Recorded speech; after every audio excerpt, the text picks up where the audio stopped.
Welcome to today TV.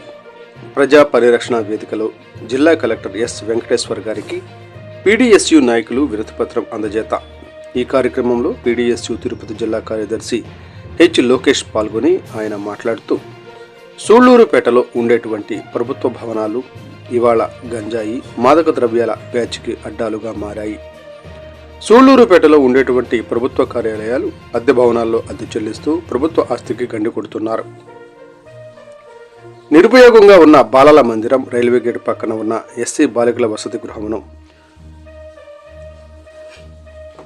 పునరావృతం చేసి అద్దె భవనాల్లో అద్దె చెల్లిస్తున్న కార్యాలయాలు ఈ ప్రభుత్వ భవనాల్లోకి మార్చుకోవాలని పీడీఎస్యూగా డిమాండ్ చేస్తున్నాము. అలాగే జమ్మూ కాశ్మీర్ నుండి కన్యాకుమారి వరకు జాతీయ రహదారి తిరుపతి జిల్లా సూళ్లూరుపేట మీదుగా వెళ్తుంది. ఈ సూళ్లూరుపేట పక్కనే ఉన్నటువంటి తమిళనాడు రాష్ట్రానికి ఆనుకుని ఉండడంతో ఇదే బోర్డర్ ఏరియాగా గుర్తింపు పడుతుంది. ఈ సూళ్లూరుపేట నగరం గంజాయి మాదక ద్రవ్యాలకు నిలయంగా మారి పక్క రాష్ట్రానికి ఎగుమతి చేయడం ఇక్కడి నుండి జరగడంతో పాటు స్థానికంగా ఉన్న విద్యార్థులు, యువకులు ఈ గంజాయి మత్తుకు బానిసలవుతున్నారు. ఈ సూళ్లూరుపేట పట్టణంలో అటు ప్రభుత్వ అధికారులు, ఇటు ప్రజాప్రతినిధులు మారుతున్నారు తప్ప గంజాయి మాదక ద్రవ్యాలను అరికట్టే చర్యలను ఏమాత్రం తీసుకోకపోవడం సిగ్గుచేటు.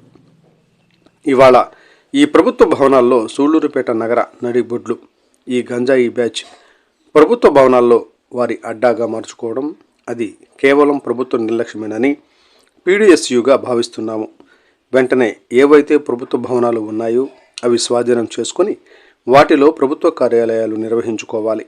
అలాగే గంజాయి మాదక ద్రవ్యాలు అరికట్టే దిశగా ప్రభుత్వ అధికారులు, ప్రజాప్రతినిధులు చర్యలు చేపట్టాలని పీడీఎస్యూ డిమాండ్ చేస్తున్నాం. లేకపోతే రాష్ట్రమంతటా అన్ని విద్యార్థి సంఘాలు కలుపుకొని కూటమి ప్రభుత్వం గంజాయి మాదక ద్రవ్యాలను ప్రోత్సహించడంలో ముందుందని దశలవారీగా కార్యక్రమాలు చేపడతామని హెచ్చరిస్తున్నాము. ఈ కార్యక్రమంలో తిరుపతి జిల్లా కార్యవర్గ సభ్యులు అజయ్, సాయి తదితరులు పాల్గొన్నారు. ప్రగతిశీల ప్రజాస్వామ్య విద్యార్థి సంఘం పీడీఎస్ ఆధ్వర్యంలో ఇవాళ గ్రీవెన్స్లో కలెక్టర్ గారికి రిప్రజెంటేషన్ ఇవ్వడం జరిగింది. ఏమనగా తిరుపతి జిల్లాలో ఉండేటువంటి ఎక్కడైతే మండల స్థాయి కావచ్చు, గ్రామీణ స్థాయి కావచ్చు, ఇక్కడ ప్రభుత్వ కార్యాలయాలు నిరుపయోగంగా ఉన్నాయి. ఇవాళ కొన్ని ప్రభుత్వ కార్యాలయాలు ఆర్డీఓ ఆఫీస్ కావచ్చు, ఎంఆర్ఓ ఆఫీస్ కావచ్చు, ఇవన్నీ అద్దె భవనాల్లో అద్దె చెల్లిస్తూ ఇవాళ ప్రభుత్వ ఆస్తికి గండు కొడతా ఉన్నారు. ఎన్నో ప్రభుత్వ కార్యాలయాలు కట్టి సగంలో ఆపేసి నిరుపయోగంగా ఉన్నాయి. అవన్నీ ఆ కార్యాలయాలన్నీ ఇప్పుడు ఎవరైతే గంజాయి కానీ మాదక ద్రవ్యాలు బ్యాచీకి అడ్డాగా మారింది. ప్రధానంగా తిరుపతి జిల్లా సూళ్లూరుపేటలో ఉండేటువంటి సూళ్లూరుపేట, నాయుడుపేట మొత్తం తమిళనాడు రాష్ట్రానికి బోర్డర్ ఏరియా. ఇవన్నీ అక్కడ ఉండేటువంటి కొన్ని సూళ్లూరుపేట మండలంలో అయితే బాలల మందిరం కావచ్చు, అలాగే రైల్వే గేట్ అవతల ఉన్నటువంటి ఎస్సీ బాలికల వసతి గృహం ఇవన్నీ ఖాళీగా ఉన్నాయి. వీటిలో ఎక్కువగా గంజాయి బ్యాచ్ మాదక ద్రవ్యాలను ఉపయోగిస్తున్నారు.